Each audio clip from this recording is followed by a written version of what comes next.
하나님은 우리를 사랑하십니다. 하나님의 사랑이 오늘도 여러분 속에 말씀 가운데 흘러가기를 주 이름으로 축복합니다.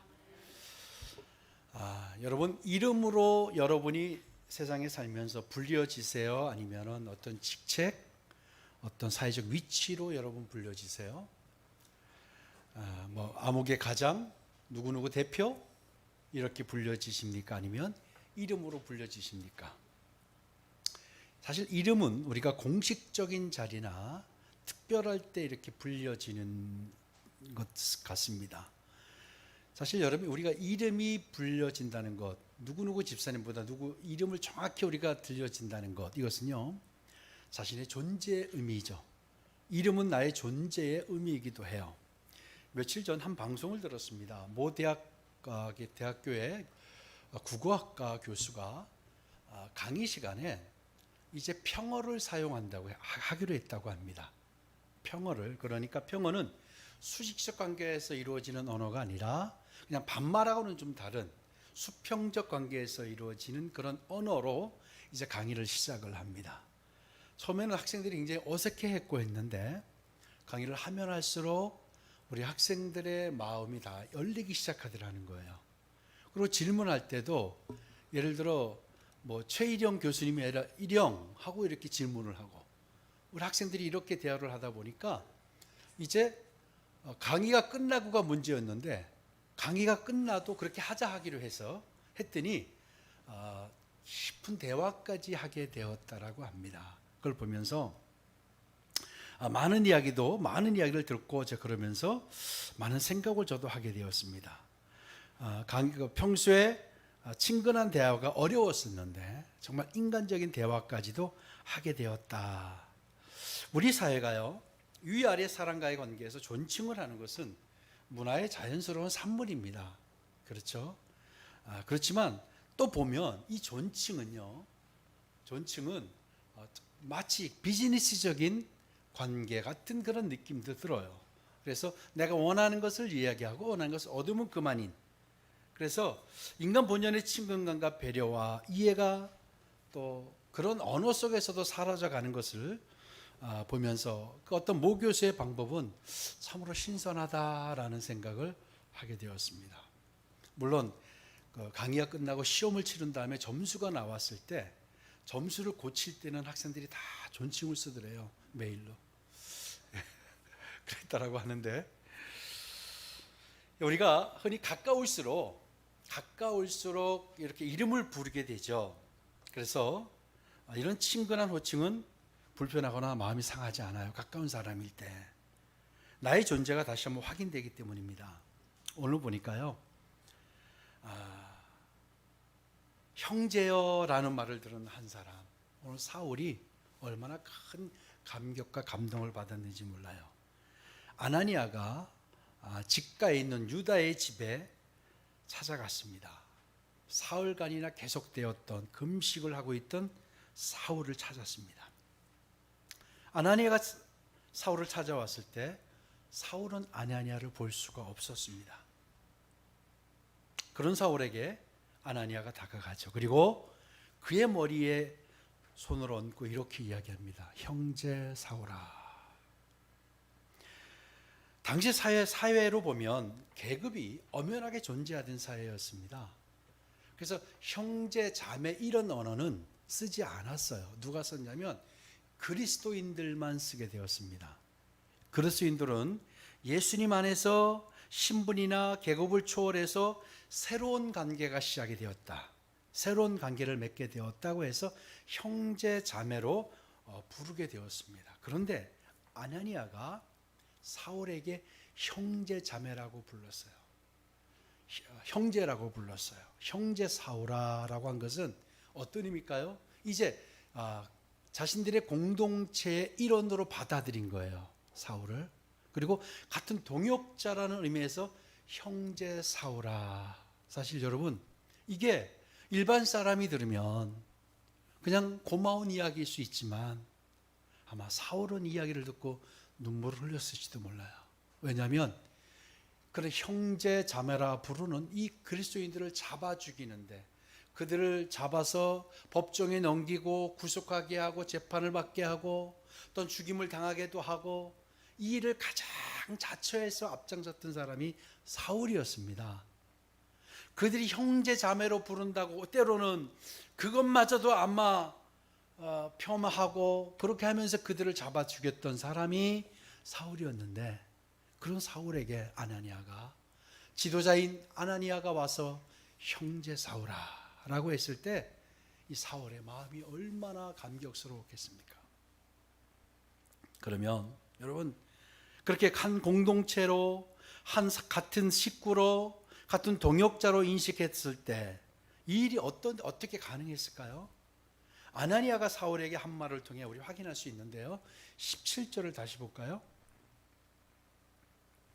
아나니아가 떠나 그 집에 들어가서 그에게 안수하여 이르되 형제 사울아, 주 곧 내가 오는 길에서 나타나셨던 예수께서 나를 보내어 너로 다시 보게 하시고 성령으로 충만하게 하신다 하니. 아멘. 자, 예수님께서, 그 이야기예요. 예수님께서 그렇게 하도록 아나니아를 적극적으로 설득하고 보내셨기 때문입니다. 여러분, 이 아나니아가 사울을 형제여, 형제 사울아 라고 할 수 있었던 것은 한 가지예요. 뭐죠? 예수님께서 아나니아에게 찾아오셔서 가라. 아나니아가 사실 가라고 했을 때 적극적으로 이 일을 제기했죠. 어떻게 그럴 수 있습니까? 사울은 우리를 잡아들였던 사람입니다. 그랬을 때 주님께서 뭐라고 하셨어요? 사울은 이방을 위해서 내가 택한 그릇이다. 다른 말 하지 마. 내가 택한 그릇이야. 이 말에, 가라 하는 말에 아나니아가요, 자신의 생각과 판단을 다 거둡니다. 자신의 감정과 자신의 생각을 다 거두고 사울을 찾아왔습니다. 그리고 믿음의 형제로 받아들였습니다. 여러분, 너무 중요한 이야기예요. 뭐냐면 하나님께서 용서하라고 말씀을 하시고 하나님이 어떻게 하라고 하시고 어떻게 할 것을 보여주실 때 우리의 의심과 생각과 판단을 거둘 수 있어야 한다는 겁니다. 하나님께서 그렇게 하라고 하실 때 우리의 생각과 판단을 우리가 거둘 수 있어야 됩니다. 이것이 여러분 성숙한 그리스도인이 되기를 원하시죠? 정말로 믿음 있는 사람이 되기를 원하시죠? 그러면 어렵지 않아요. 뭐냐면 여러분 정말로 믿음 있는 사람, 하나님의 마음을 흡족해 하는 사람, 이 사람이 어떤 사람이냐면 나의 생각과 판단과 감정을 내려놓는 거예요. 그걸 거두는 거예요. 그게 여러분 거두어지지 않으면 아무것도 기대하기가 어렵습니다. 나의 생각과 판단을, 감정을 거두면 가서 형제 사울아라고 할 수 있는 거예요. 여러분, 베드로가요, 우리 지난 시간 베드로를 통해 많은 것을 이야기했는데 그가 위대한 제자로, 위대한 지도자로, 그리고 위대한 믿음의 한 사람으로, 일꾼으로, 동역자로 사용될 수 있었던 것은 몇 가지가 있었다라고 말씀을 드렸죠. 뭐라고 그랬어요? 베드로는 왜 나입니까? 왜 하필 내 배입니까? 왜 납니까? 라고 하지 않았다라는 거예요. 그리고 예수님께서 그 베드로에게 어젯밤에 잡았던 그곳을 향해 갔을 때, 가려고 할 때 베드로가 얼마나 당황했겠어요. 그렇지만 또 그곳에서 그 낮에 거기서 그물을 내리라고 했을 때, 아니 내가 여기까지는 왔는데 이건 아닙니다. 이건 아니에요. 이거 다 하겠지만 여기까지 배도 몰았지만 이거 아닙니다 라고 하지 않고, 밤이 새도록 고기를 잡은 것이 없지만은 말씀에 의지하여 그물을 내리겠습니다 라고 했죠. 여기는 아닙니다. 이건 정말 아닙니다 라고 하지 않았다는 거예요. 그리고 자신의 경험과 의지로 판단할 때 맞지 않지만은 말씀에 의지해서 순종하겠다고 했어요. 그 결과가 어떻게 되었어요? 감당하지 못할 결실을 거두게 되었다는 거예요. 그래서 그 결실은 자신만이 아니라 자신과 함께 하고 있던 주변에까지 큰 축복을 경험하게 되었습니다. 그리고 나아가 자신이 무엇을 해야 할지를 정확히 분별하고 알게 되는 영안이 열립니다. 그래서 무엇을 위해 살아야 하고 무엇을 쫓아야 할지를 정확히 분별하게 되었죠. 그래서 사람을 살리는 생명의 제자가 되어서 전 세계를 복음으로 물들게 하는 귀한 사명을 이제껏 감당하게 되었습니다. 여러분, 만약에 생각해 봅시다. 베드로가 그런 상황이 벌어졌는데도 불구하고 그저 그물이나 던지는, 그날 한번 감동을 하고 그물이나 던지는 어부로서의 생을 계속 이어갔다고 한다면, 그렇게 해서 마감했다고 한다면, 여러분, 그가 오늘 우리의 대화 가운데 우리가 그 글을 거론할 이유가 있을까요? 예수님의 부름에 순종했을 때 그는 위대한 삶을 살게 되었습니다. 여러분, 순종이라는 게 뭘까요? 여러분, 순종이라는 게 뭐라고 생각하세요? 엄청난 일을 하는 것이 순종이 아니고요. 순종은 많은 상황 가운데서 나의 생각과 판단과 나의 감정을 내려놓는 거예요. 순종이 뭐냐면 나의 생각과 판단을 거두는 거예요. 그럴 때 우리가 그것을 순종이라고 말합니다. 다른 말로 그걸 믿음이라고 말하는 거예요. 여러분, 믿음이 있나 잘 생각해 보세요. 저는요, 예수를 믿었고요, 이런 은혜를 경험했고요, 이런 기적을 보았어요. 그게 믿음이 아니에요. 그건 믿음의 결과로 나온 것들 중에 하나일 뿐인데요, 진짜 믿음은 뭐냐면, 진짜 순종이 뭐냐면 바로 나의 생각과 나의 판단을 거두는 거예요. 여러분, 누구를 쫓아가요?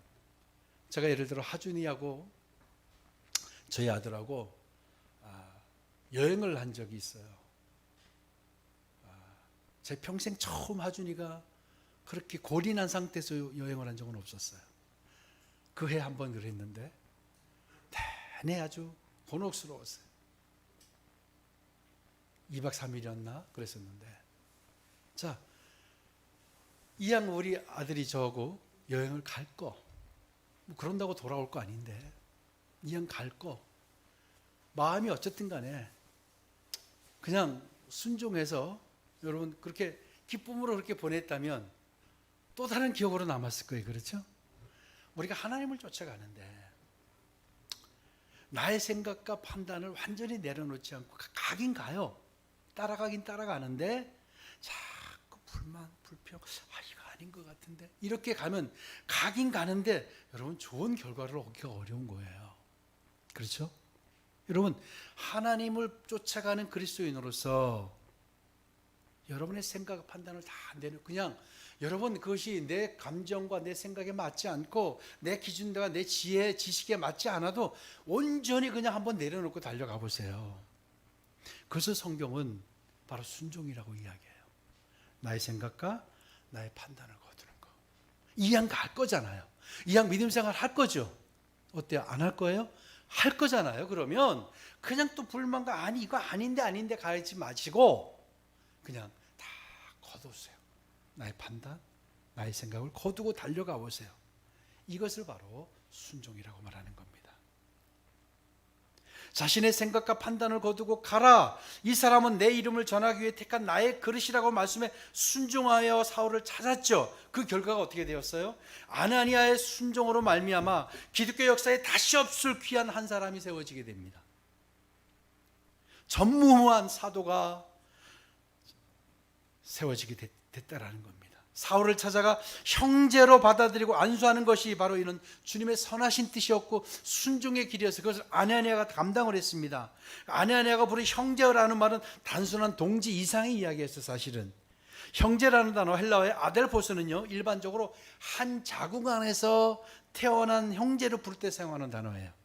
그러니까 이 단어가 어떤 의미인지를 사울이 잘 알았어요. 그래서 얼마나 감격했을까요? 여러분, 사울이요, 이 이후에 바울이 되어서 그가 사역을 감당하는 데 있어서 변하지 않고 흔들리지 않은 믿음의 형제로 설 수 있었던 것은 주님께서 그를 만나 주셨기 때문이에요. 그렇죠? 뿐만 아니라 아나니아와 믿음의 형제들이 그를 친형제와 같은 사람으로 받아들여졌기 때문이었다는 거예요. 여러분, 이후에 또 어떤 인물이 사울에게 큰 영향을 끼치죠? 바나바라고 하는 사람이 사울을 끌어주는 중요한 역할을 하게 됩니다. 여러분, 아무리 잘못을 저지르고 아무리 서운하게 했다 할지라도 믿음으로 받아들이고 용서로 대하고 품는다면 상상할 수 없는 놀라운 변화의 결과를 여러분 경험하게 될 겁니다. 여러분 사람들을 품고 용서하시고 여러분 그렇게 하시길 주의 이름으로 축복합니다. 이것이 그리스도의 사랑이죠. 여러분 이것을 위해서 우리가 부르심을 받은 거예요. 내가 왜 부르심을 받았을까요? 형제를 사랑하라는 거예요. 형제를 세우라는 거예요. 여러분 오늘 우리 중요한 것을 깨닫게 되실 텐데요. 사울이 믿음의 형제들을 얻고 공동체 일원으로 받아들여진 것에는 이유가 있었습니다.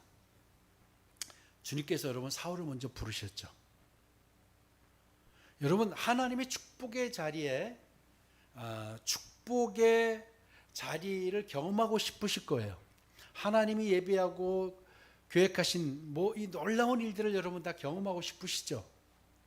축복받고 싶으시죠.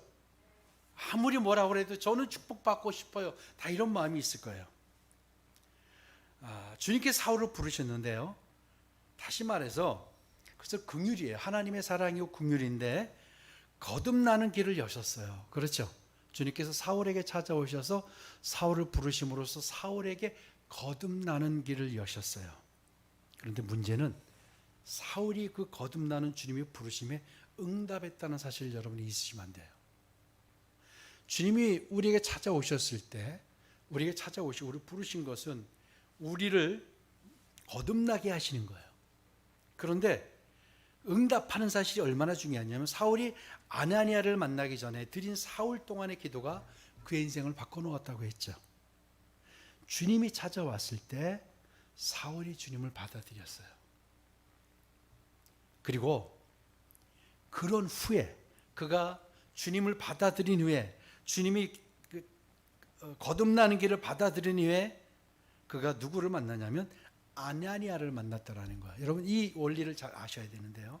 주님의 일하시는 방법은 늘 한결같아요. 뭐냐면 하나님의 사람으로 변화되는 길을 우리에게 여시고 우리가 그것을 받아들이면 믿음의 동역자를 붙이세요. 여러분 우리를 부르셨어요. 근데 우리가 그 믿음에 반응하지 않으면 그 다음 과정을 하나님이 열기를 어려우신 거예요. 이게 믿음의 원리예요. 하나님이 우리에 찾아오셔서 무엇을 말씀하세요?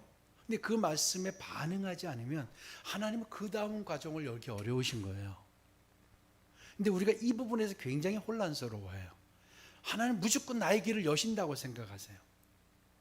하나님은 우리에게 길을 여시고자 찾아오시는 거예요. 그러면 나는 그것을 믿음으로 받아야 돼요. 그러면 하나님이 그 다음 과정을 여시는데 그게 뭐냐? 믿음의 사람들을 붙이시거나 사람을 보내시는 거예요. 그게 누구였냐면 아나니아였던 거예요.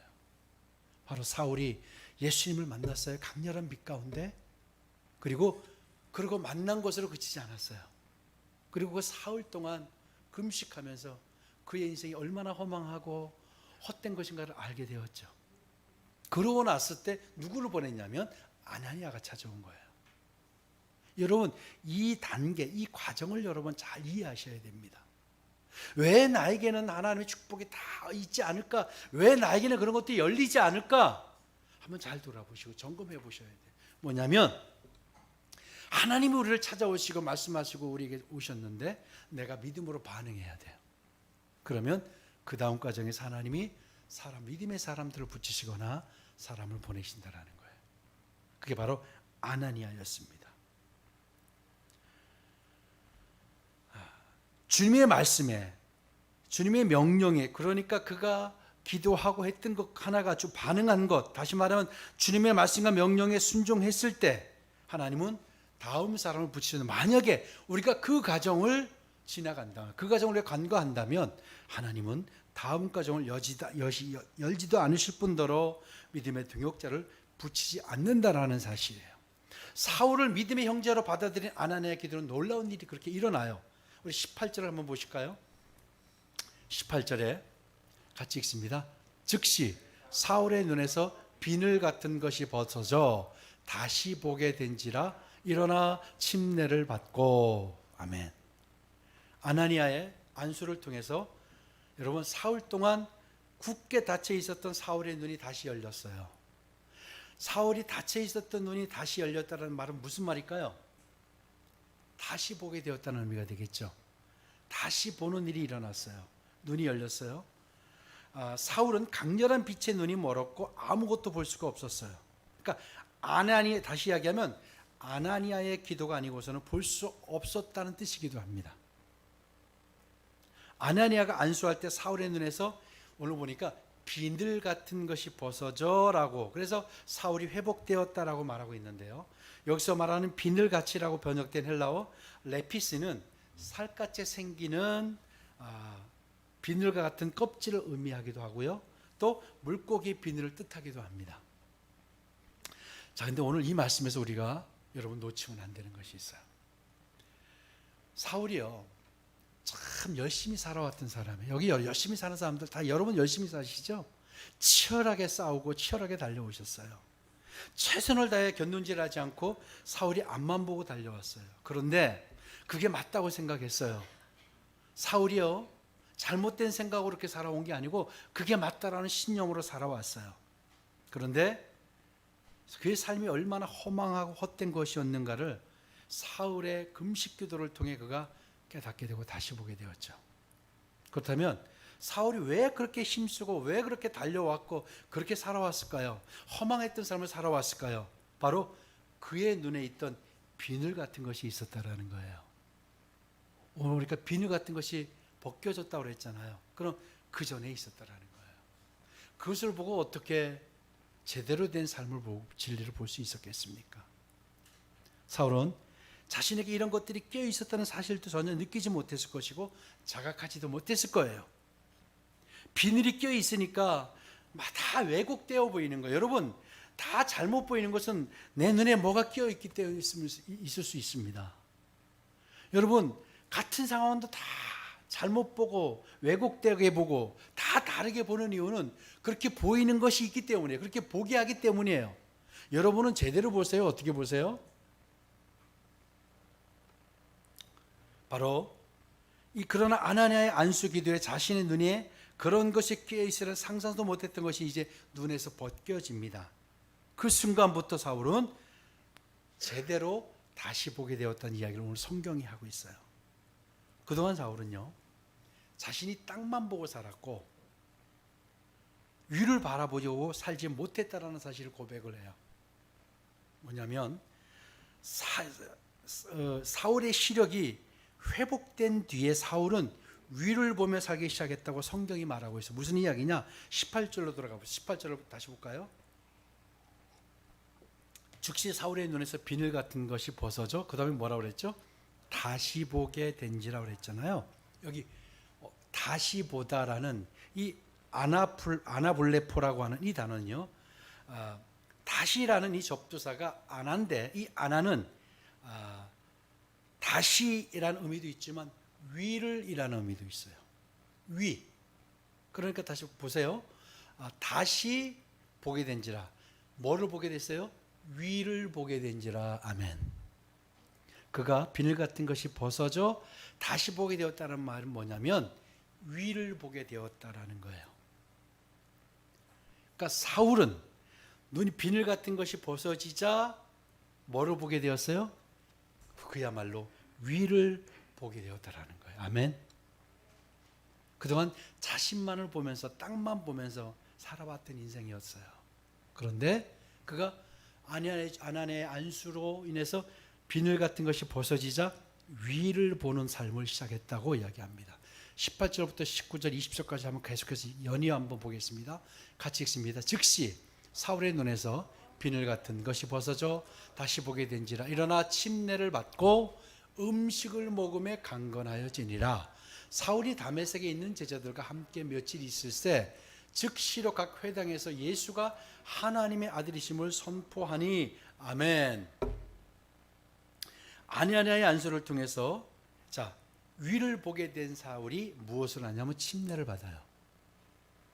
여러분, 침례가 왜 중요하냐면, 세례가 왜 중요하냐면, 침례는요 주님과의 연합을 의미한다고 했어요. 그렇죠? 침례를 여러분 다 받아보셨죠? 아직 세례만 받아보신 분도 있을 거예요. 침례를 받으면 더 확연하게 알게 되는데, 물속에 완전히 잠길 때 그것은 예수 그리스도의 십자가에서의 죽음을 의미해요. 우리 옛사람의 죽음을 의미해요. 옛사람이 죽는 거예요. 그러니까 바로 침례를 받는 것은 주님과의 연합을, 주님과의 죽음과의 연합을 의미하고요. 그리고 나서 사흘 후에 예수님께서 부활하시죠. 다시 물에서 올라올 때 부활과의 연합을 의미해요. 침례라는 행위는, 세례라는 행위는 주님과의 연합을 의미해요. 주님과 이제 하나가 되었다, 연합한다라는 의미가 되는 거예요. 그러니까 사울이 받은 침례는 단순히 물에 들어가는 형식에 그치지 않고 예수 그리스도와 연합하여 옛사람은 죽고 하나님과 바른 관계를 맺는 새로운 삶이 시작되었다는 의미예요. 그 새로운 삶이 뭐냐? 그 새로운 삶이 뭐냐? 오늘 성경을 그것을 성령 충만이라고 이야기하고 있는데요. 뭐냐? 우리 바로 한번 19절로 다시 돌아가 볼까요? 18절 다시 보게 된지라 일어나 침례를 받았어요. 그리고 뭐를 해요? 19절 음식을 먹음에 강건하여지니라. 여러분, 성경이 어느 것 단어 하나가 의미 없이 기록된 것이 없어요. 그렇죠? 근데 사울이 아냐냐의 안수의 기도로 비늘 같은 것이 벗어졌어요. 그리고 그가 다시 보게 됐는데 뭘 어떻게 됐다고요? 위를 보게 되었다라고 했어요. 그러고 나서 침례를 받았어요. 그리고 20절 볼까요? 즉시로 각 회당에 가서 예수가 하나님의 아들이심을 전파하니, 이렇게 성경이 기록돼도 무방하는데 다시 19절 가면 뭐라고 기록해요? 음식을 먹음에 강건하여지니라, 이런 이야기를 해요. 사실 어찌 보면 생뚱맞기도 하고 이거 없어도 되는 문장이에요. 굳이 사울이 침례를 받은 다음에, 침례를 받는 건 이제 중요한 행위잖아요. 그것을 바로 했어요. 그런데 음식을 먹음에 강건하여지니라, 이 말을 했던 것은 17절의 이야기와 관련이 있는 이야기였어요. 그래서 이 음식을 먹음에 강건하여졌다는 이야기를 굳이 삽입을 한 거예요. 17절을 다시 가볼까요? 17절에 우리 하반절에 보면 예수께서 나를 보내어 너로 다시 보게 하시고, 그 다음에 뭐라고 그랬어요? 성령으로 충만하게 하신다 하니, 이렇게 이야기했죠. 그러니까 너를 다시 보게 하시고, 아냐냐가 이야기하는 거예요. 성령으로 충만하게 하신다고 했던 거예요. 사울이 다시 보게 하실 것이고 성령으로 충만하게 하신다는 내용인데, 여기서 19절로 다시 가보시면 음식을 먹음에 강건하여지니라. 여러분, 음식을 먹으면 당연히 건강해지고 강건해지죠. 사울이 음식을 먹었더니 다시 힘을 얻었고 예수를 전파했다, 이런 이야기가 아니고요. 여러분, 여기 음식을 먹다라는 동사는 에스디오라고 합니다. 먹다라는 동사가 에스디오예요. 그런데 19절에 사용된 단어는요, 먹다의 단어는 다른 단어를 썼어요. 람비노라는 단어예요. 이것은 취하다라는 거예요. 취하다라는 뜻이에요. 그러니까 음식을 먹다가 음식을 취하다, 다시 하면 이 말은 그가 사울이 음식을 먹었다는 이야기인데요. 음식을 먹는데 이건 뭐라고? 람비노, 취하다. 생명을 취하기 위해서 음식을 먹더라는 거예요. 그동안은 새끼 음식을 먹은 것이 자신의 건강을 위해서, 자신이 살기 위해서 먹었는데, 사울이 비늘 같은 것이 벗어지더니 위를 바라보고 음식을 먹었다는데 생명을 취하는 음식으로 먹더라라는 거예요. 이게 무슨 말인지 모르시겠어요? 여러분, 성령 충만이라는 게 뭘까요? 성령 충만한 모습 여러분 뭔지 아세요? 성령 충만이라고는 바로 17절을 다시 돌아가시면 아냐냐가 이야기했죠. 너로 다시 보게 하시고 성령으로 충만하게 하신다, 이렇게 말씀하셨어요. 성령 충만은 뭐냐면 위를 보는 게 성령 충만입니다. 아멘. 위를 보는 게 성령 충만이에요. 그리고 성령 충만이 뭐냐면 나의 생각과 감정과 판단을 내려놓는 게 성령 충만이에요. 갑자기 내 몸이 변하고 내가 모습이 밝아지고, 이게 성령 충만이 아니라, 성령 충만이 뭐라고요? 나의 생각과 감정과 판단을 내려놓는 것. 그걸 다른 말로 순종이라고 이야기했죠. 믿음이라고 이야기했죠. 이게 성령 충만입니다. 아멘. 사울이 비늘 같은 것이 벗어져 다시 보니까 위를 보게 되더니 음식을 먹더라. 이게 뭐 음식을 왜 이야기를 해놨겠어요? 근데 여기 음식이라는, 먹다라는 단어를 보니까 일반적으로 말하는 바로 에스디오라는 먹다라는 동사가 아니라 취하다라는 의미의 람비노를 썼다. 다시 이야기하면 생명을 취하게 해서 음식을 먹더라라는 거예요. 다시 이야기하면 사울이 눈이 뜨게 된 다음에, 밝아진 다음에 그가 이제는 음식을 먹는 것도 주를 위해서 먹더라라는 거예요. 주를 위해서 먹고 위를 바라보더라. 위를 바라보고 주를 위해서 먹더라. 여러분, 이런 한 해 되시기를 주의 이름으로 축복합니다. 새끼를 먹어요. 우리도 그렇죠? 2022년까지는 나의 건강을 위해서 먹었을지 몰라도 2023년도는 위를 바라보면서 주를 위해서 먹는 여러분 되길 주의 이름으로 축복합니다. 이게 바로 성령 충만의 모습이라는 거예요. 너를 다시 보게 하고 성령으로 충만하게 하신다. 그래서 뭐예요? 위를 바라볼 수 있는 게 성령 충만입니다. 아멘. 여러분, 이런 2023년이 되면 더 좋겠습니다. 그리고 이제 음식을 먹어요. 오늘도 우리가 점심에 오찬을 할 건데 음식을 먹고 앞으로 또 먹을 거예요. 근데 주님, 제가 오늘 이후로 먹는 음식은 나의 건강을 위해서가 아니라 위를 바라보면서 생명을 취하는 음식을 먹겠습니다. 이런 결단하시길 주의 이름으로 축복합니다. 아멘. 바로 사울의 이야기에서 음식을 먹음에 강건하여지니라 왜 이야기를 썼을까? 정말 전 엄청 고민했어요. 없어도 되는 이야기잖아요. 가서 쟤들과 함께 며칠 있을 때 복음을 전하더라 이렇게 해도 되는데 왜? 이게 바로 성령 충만한 모습이더라라는 거예요. 바로 음식을 먹었는데 어떻게? 생명을 취하는 마음으로 먹더라. 아멘. 사울이 생명을 취하는 마음으로 음식을 먹었어요. 그래서 강건해진 거예요. 그 강건이 과거에는 다른 강건한 거예요. 여러분, 그렇게 돼야 되지 않으시겠어요? 2023년도 하나님이 우리에게 말씀하시는 것은 생명을 위해 먹어라. 아멘. 베드로가 주님을 만난 다음에 그 고기 잡는 그 바닷가 현장에서 자신이 무엇을 살아갈지를 알고 난 이후에 어떻게 돼? 예수님이 뭐라고 했어요? 이제는 사람을 낚는 어부가 되라. 같은 이야기야. 사람을 생명을 취하는 사람이 되라. 이야기를 했어요. 여러분, 예수님의 부르심은 하나예요. 뭔지 아세요? 생명을 취하는 자라라는 거예요. 예수님께서 우리를 부르셔서 축복하시고 복도 주시는 이유가, 근극적인 이유가 뭐냐면 생명을 취하라고 하시는 거예요. 아멘. 생명을 위해서. 여러분, 이제 2023년도 그렇게 되시면 좋겠어요. 로마서 14장 8절의 말씀이 나의 고백이 되었으면 좋겠어요. 우리 같이 한번 읽을까요? 시작. 우리가 살아도 주를 위하여 살고 죽어도 주를 위하여 죽나니 그러므로 사나 죽으나 우리가 주의 것이로다. 아멘. 여러분, 이제 우리가 내가로 바꿔봅시다. 시작. 내가 살아도 주를 위하여 살고 죽어도 주를 위하여 죽나니 그러므로 사나 죽으나 내가 주의 것이로다. 아멘. 이게 뭐예요? 이게 성령 충만한 거예요. 이게 성령 충만한 거예요. 바로 이제 사울이 눈이 띄어져서, 눈이 밝아져서 위를 바라보기 시작하더니 사람을 취하는 음식을 먹더라. 취하기 위해서, 생명을 취하기 위해서. 그런 여러분 되시기를 주님으로 축복합니다. 2023도 하나님이 우리에게 하시는 말씀이에요. 말씀에 의지해서 사람을, 생명을 취하는 음식을 먹고 강건해지기를 원하고 계십니다. 그래서 저는 하나님께서 2023년을 각별하게 예비하고 준비하셨다고 믿습니다. 그런 확신이 듭니다. 그렇다고 한다면 뭐라고 했어요?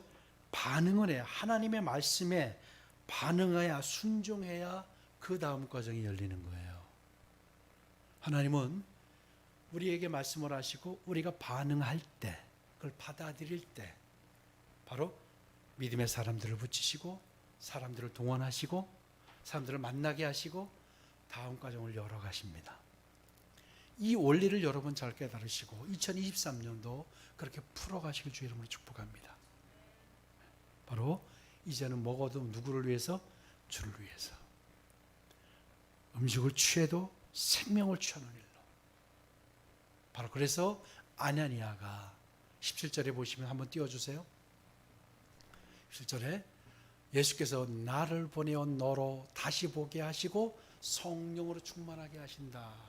바로 성령의 삶이 이것이라는 걸 여러분 기억하시고 올 한 해 정말 그렇게 되시길 주의 이름으로 축복합니다.